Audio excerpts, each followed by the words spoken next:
Դատանի բակում սրբազան պայքարի գործով անցնողներին աջակցում եք, որոնց թվում է նաև Տիկին Լիդիան, այսօր էլ այստեղ եք, եկել եք միանալու նստացույցին։ Այո, իհարկե, Լիդիան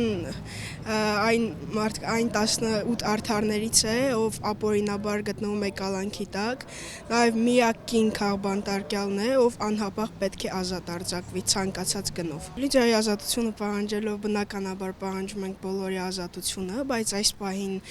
Լիդիայի ազատությունը մեր բոլորի, այսպես ասած, արժանապատվության հարցն է։ Լիդիային տեսնելով մենք յուրաքանչյուրս կարող ենք հայտնվել նրա տեղում։ Եթե այսօր լուռ քնած նստենք մեր տներում, չգիտեմ, այսպես սպասենք ինչ-որ մի հատ հրաշքի, երբեք չի լինելու այդ հրաշքը։ Պետք է պայքարենք, պետք է մեր ձայնը բարձրացնենք, պետք է աշխարհին ցույց տանք, որ Հայաստանում ինչքան ապօրինություններ է կատարվում, որ Հայաստանում կա կին քաղբանտարկյալ, որը ուղղակի անընդունելի է։ Ամեն օր գալու եք այստեղ ու նստացույցը իրականացնեք։ Բնականաբար, մինչև Լիդիային ազատ չարձակեն, մեր պայքարը շարունակվելու է մինչև վերջին օրը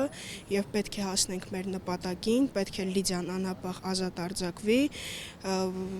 այս շենքում նստածները, չգիտեմ, կառավարության շենքում նստածները պետք է պատասխան տան իրենց այս ապօրինությունների համար։